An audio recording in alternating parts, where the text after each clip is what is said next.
कृशाद्रिशं करालं महाकाल कालं कृपालं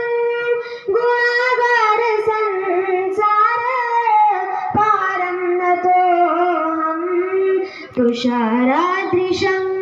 काश गौरं गम्भीरं मनोभूतकोटि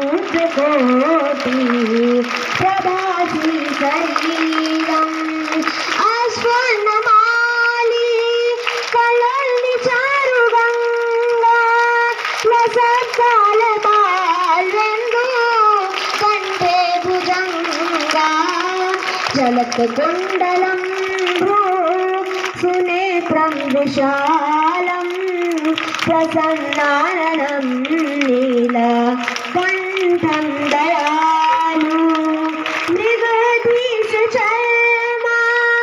वरमुण्डमालं प्रियं शङ्करं सर्वनाथं भजामि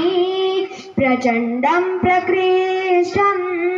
प्रगल्भं परेशम् अखण्डम् अजं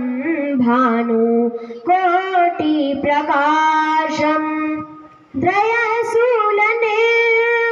द्रयशूलनिर्मूलनं शूलपाणिं भजेऽहं भवामि पतिं भावगम्यं कलातीतकल्याण कल्पान्तकारी सदा सज्जदानन्द दाता पुरारी चिदानन्द सन्दोह मोहपहारी प्रसीद प्रसीद प्रभो मन्मथारी नयावतुमानाथ पादारविन्दं भजन्ति लोके परे वाणराणा न तावत् सुखं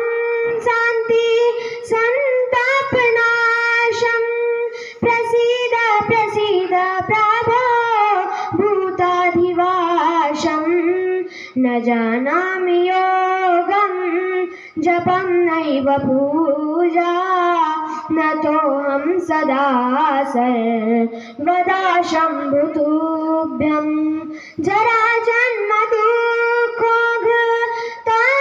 दुःखोऽघतातप्रमाणं प्रभो पाह्यापन् नमामीश शम्भो नमामीश शम्भो नमामीश शम्भो प्रभो पाह्यापन् नमामीश शम्भो रुद्राक्षमिदं प्रोवतं हरतोषे ये पठन्ति नरभक्त्या तेषां शम्भुः प्रसीदति।